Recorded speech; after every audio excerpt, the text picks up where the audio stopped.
যদি থাকে পিছতো আকৌ দিগদাৰ হ'ব যে নহক আহিছো হেল্ল নমস্কাৰ মই একবাৰ চাই আছে মোৰ ভিডিঅ' আজি যদি মই এটা গাজা মাৰি দিও আপোনালোকে বিশ্বাস কৰিব লাগিব মই যদি কওঁ এতিয়া মেঘালয়ত আছো বা মই যদি কওঁ এতিয়া শ্বিলঙত আছো আপোনালোকে বিশ্বাস কৰিব লাগিব কাৰণ মই এটা ঠাইত আছো অসমৰ এনেকুৱা এটা ঠাইত আছো আপোনালোকৰ এনেকুৱা লাগিব যে মই কাশ্মীৰত আছো বা শ্বিলঙত আছো মানে আপোনালোকে যে মানে দেখিলে ভাবি মানে আপোনালোকৰ তিনিটা আহিব যে হলে শ্বিলঙত আছে নহলে মেঘালয়ত আছে নহলে কাশ্মীৰত আছে কিন্তু মই অসমৰ গুৱাহাটীত আছো এই কথাটো হ'ল যে মই ভিডিঅ' বনাই আছো সি শিখৰ বনাই আছে মই মানে ভিডিঅ' বনাই আছো সি শিখৰ বনাই আছে এইটো আপোনাৰ মানে এই বহুত ওপৰত উঠিমটো মানে হাৰ্টৰ কাৰণে এইটো ভাল এনাৰ্জি হয় এইটো খালে আমাৰ এনাৰ্জি আহে লগত আৰু এনাৰ্জিও আহে খালে মানে এনাৰ্জি নহয় এনাৰ্জি আহে সেইকাৰণে শিখৰটো বনাই আছে আপোনালোকে চাওক আপোনালোকে বিশ্বাস নকৰিব মই গুৱাহাটীত আছো মানে মেডিকেল কলেজত আহিছিলো মানে পঢ়িবলৈ নহয় কিবা এটা কাৰণত আহিছিলো তাত মানে কামটো হৈ গ'ল এতিয়া মানে কি কৰো অলপ ফুৰি যাওঁ সেইকাৰণে আহিছো আপোনালোকে চালে মানে গম পাব যে ক'ত আছো আমি এতিয়া জংগলৰ মাজত আছো ইয়াত মানে সোমাবলৈ নিদিয়ে তথাপিও মানে ইয়াত যে আহিছো সিকিউৰিটি মানে পুলিচ যে আছে পুলিচটো মানে আমাৰ গাঁৱৰ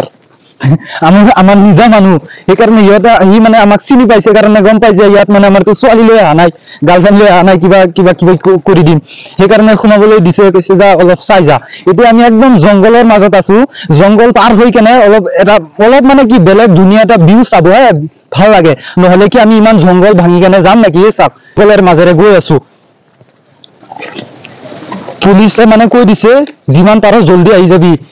আকৌ মানে ওপৰৰ পৰা স্যাটেলাইট মানে কেমেৰা আমাক যদি মানে মামা যদি চাই তেন্তে আকৌ দিব মানে পিটন দিব সেইকাৰণে মানে কৈছে যিমান পাৰো জলদি আহি যাবি এই নাম্বাৰ আছে নেকি নাম্বাৰ নাই ই কেনকে কল কৰি ক'ব যে জলদি আমি ভিতৰত সোমাই আছো এতিয়া সোমাই যাম যিমান পাৰো সোমাই থাকিম সেই চাওক এই গুৱাহাটীত ইয়াত আহিলে মানে চাবি আৰু কোনোবা হাগা মাৰি থৈ দিব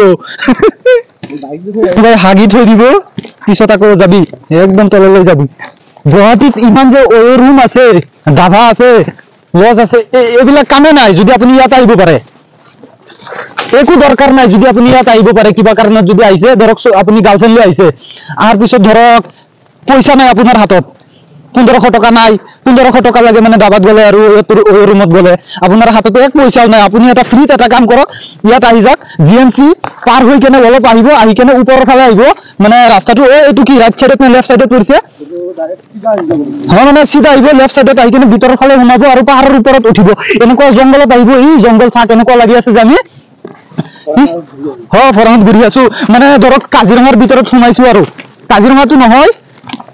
যিমানে যাও ইমানে জংগলে মানে দুটা ৰাস্তা পাইছো এতিয়া কোনফালে যালে মানে এই গুগল মেপ মাৰাচোন তুমি গুগল মেপ আমাক পেলাব তলত যিয়ে নহওক যা এটা ৰাস্তা ধৰ মানে ষ্টেডিয়ামটো ইপিনে আছে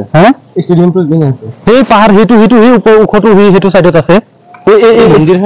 আমি মন্দিৰতে যাম যা মুস্তাফা কামাল তাত মুস্তাফা কামালক লগ পাব পাৰো আকৌ যা মন্দিৰতে যাম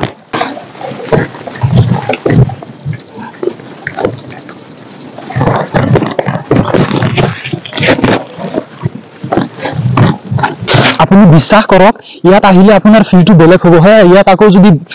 টাইগাৰ বাঘ চাক থাকে বাঘ বা কিবা কিবি যদি থাকে পিছতো আকৌ দিগদাৰ হ'ব যে নহওক আহিছো মানে আপোনালোকক মানে বেলেগ ধুনীয়া এটা ভিউ দেখুৱাম নহলে কি ইমান জংঘল ভাঙি কেনে আমি যাম নেকি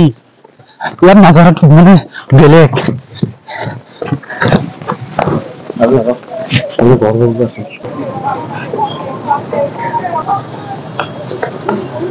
এতিয়া মানে একদম ওপৰত আহিছো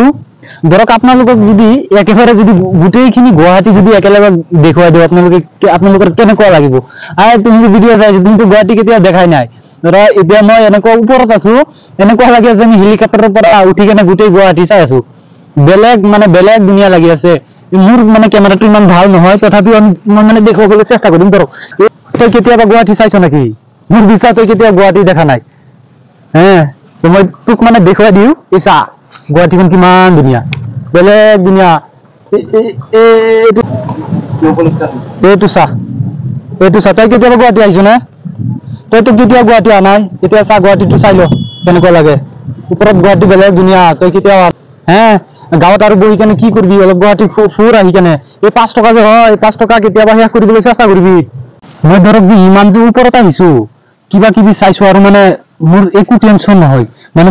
কিবা ভাবিবলৈ একোৱে নাই। কিন্তু এটা বস্তু মই মানে চিন্তা কৰি আছো, মানে ধৰক বহুত ওপৰত উঠিছো,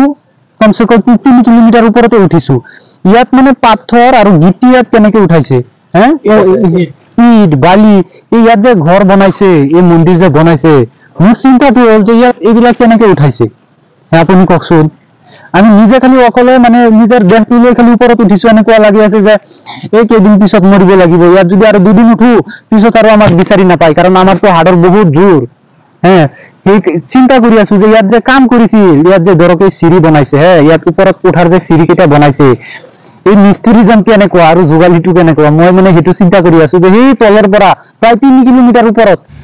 যিয়ে নহওক ছাৰক আমি অন্তৰৰ পৰা ধন্যবাদ দিছোঁ, কাৰণ মই মানে আমি দুটা আহিছোঁ, অহাৰ পিছত ইয়াত মানে ৰখি আছোঁ, ধৰক 5 মিনিটমান ৰখি থকাৰ পিছত মানে ছাৰক দেখা পালোঁ, আৰু ছাৰজনে আমাক চিনি পালে, ছাৰক আমি চিনি পালোঁ। তাৰপিছত ছাৰক ক'লোঁ যে আমি এনেকুৱা অলপ ভিতৰৰ ফালে যাই কেনে চাবলৈ আহিছিলোঁ। ছাৰ, আপোনাৰ নামটো কি আছিলে? নমস্কাৰ, মোৰ নাম শ্ৰী ভাস্কৰ্য। আৰু এটা কথা আপোনালোকে জানেনে, যেতিয়া নেকি আপুনি বিদেশত থাকিব, তেতিয়া যদি এটা আপোনাৰ গাঁৱৰ পৰা যদি এটা কাউৰীও আহে, উৰি কেনে এটা কাউৰীও আহে, গম পাই যে এইটো আমাৰ গাঁৱৰ, নিজৰ গাঁৱৰ, তেতিয়া বহুত ভাল লাগে, হয়নে ছাৰ? ছাৰো হাঁহি আছে, আৰু ছাৰৰ লগত অলপ হাঁহি ধেমালি কৰিলোঁ, ইয়াত বহি আছোঁ, বহুত সময় বহি থাকিলোঁ, ভাল লাগিল। এতিয়া আমি